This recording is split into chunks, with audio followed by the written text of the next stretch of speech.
These are way too close. So each one of these plants has like a 2-foot radius.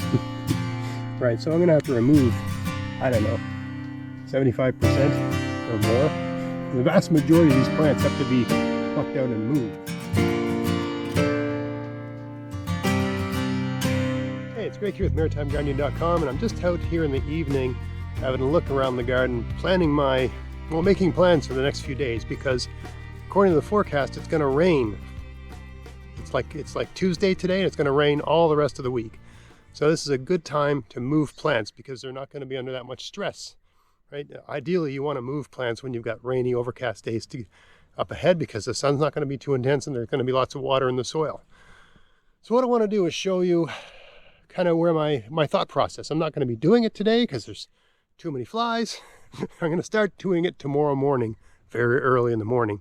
But I'm going to show you my thought process and how I'm sort of planning this out. So come along, let's have a little walk around the garden here. So over here I've got this, I can't remember what these are called, but they're basically like some sort of Asian stir-fry green of some kind. I can never remember what these are. Pak choy, I think is what they're called. I think it's what they're called. Anyway, I've already moved some of these. You can see I've got a spinach garden where the spinach is, you can see it's starting to bolt, right? So about 4 days ago we had a number of rainy days. So I moved pak choy here, right? Spaced them out, okay? And these ones here, you can see the ones near the front where it's nice and sunny, they germinated. And there was hardly any germination back here. And these ones are a bit thick, right? So tomorrow morning I'll pluck some of these out, and I know I'm going to get rid of some of these weeds here, but I'm going to pluck these out, and I'm going to just position them around the garden so that they're properly spaced out. I'll still leave a few where they are in case the ones I've moved have failed. Okay, so this garden is going to be sort of reorganized a little bit. Over here I've got a garden with beets. Long story short, half of them died early in the season, so I had to replant. That's why the ones over here are a foot high, and the ones over here are more like 6 inches high. Anyway, these are all planted too thick. I got another place where I'm growing beets, and you can move beets. You have to be careful how you do it, but basically these beets need to be thinned out anyway, so I'm going to pull up ones and reposition them in another bed. Okay, and sometimes if you do it right, the root comes out okay. If you do it wrong, the root gets all weird and they just get the greens. But you got to thin them anyway, right? These are all, they're pretty thick. They're too close together. You want the beets 2-3 inches apart, right? These ones are, cheek by jowl sort of thing, right? They need to be thinned anyway. Here I've got a bed where I'm growing squash. And, I usually plant my squash in 2s or 3s because they don't always make it. I normally plant them in 3s, but usually you just get 2. So some of these will have to be, basically each one of these spaces I only want one squash. So I'll be pulling these out, and I'll be positioning those in other spots in the garden where I've got space for things to grow. Things where things failed, things where I didn't plant anything, things where I couldn't make up my mind what to do with it. Well, now the garden's making basically any spare patch I have left in the garden. That's where you stick all these extra plants. And the ones that stay in the ground, the ones that will stay here will get bigger squash, and they'll outperform the ones that are moved. But if I've got space, it doesn't make sense to throw them in the compost. Stick them somewhere they can grow. You still get squash. It'll just be like, let's say, 60 to 70% the size of the ones that stay put. Over here I've got these Swiss chard. Okay, I planted these under like a little plastic dome in, I think, the last week of March or the first week in April. So these need to be spread out over this whole area, right? Spread out and spaced out. I probably even have too many for this area, right? This is an area maybe, 7 feet by 3 feet. Okay, anyway, all of these need to be plucked up and moved. So if you get a stretch of 3-4 rainy days, perfect time to do it. Here's a bed where I kind of had an epic fail, to put it that way. I planted a bunch of garlic, and a whole bunch of garlic in the middle failed. I talked about that in another video, so I'm not going to get to it here. Basically, too wet, too cold, wrong variety. Anyway, I planted onions in the space, but I didn't stay on top of the weeds at all. So the area is just out of control. So this is a space where basically I can put something. And I got a way of doing that is, like I can basically deal with these weeds in about, looks overwhelming, but in about 5 minutes I can deal with these. right? And then I could just plug some of those plants that need to be moved into the space. And then it's not wasted and the weeds don't take over, right? It doesn't take long to do, but this is one of those spaces where something can be put. And over here, I got a raspberry garden. For whatever reason, this little spot, nothing's growing here. So I can stick something in there, right? Here's a bed that has just gone wild. This is all, what's that, like wild radish or wild mustard greens. You can eat the greens, but these are starting to go to flower.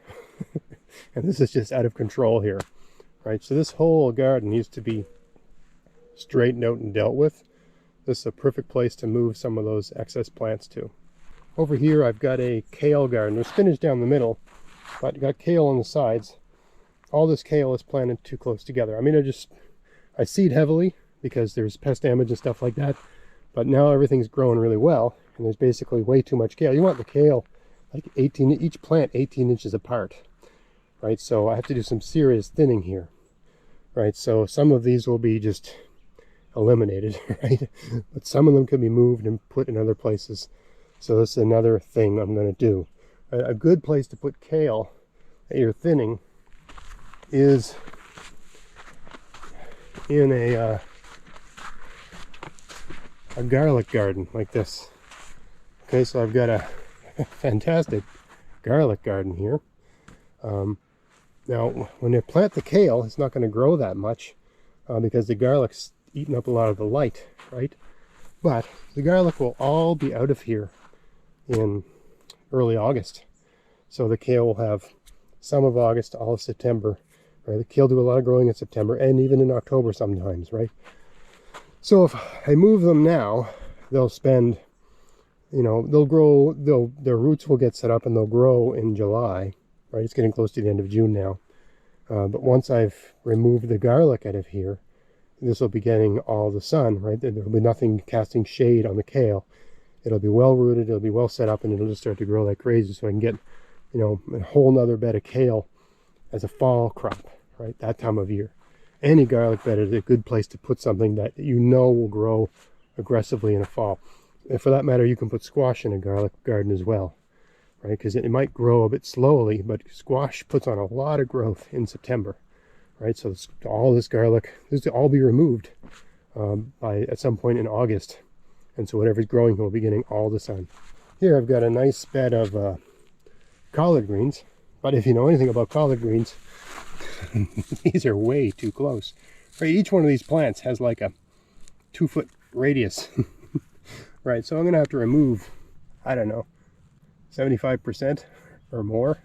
The vast majority of these plants have to be plucked out and moved, right? And I could let them grow more and just harvest whole plants and use them. That's another strategy.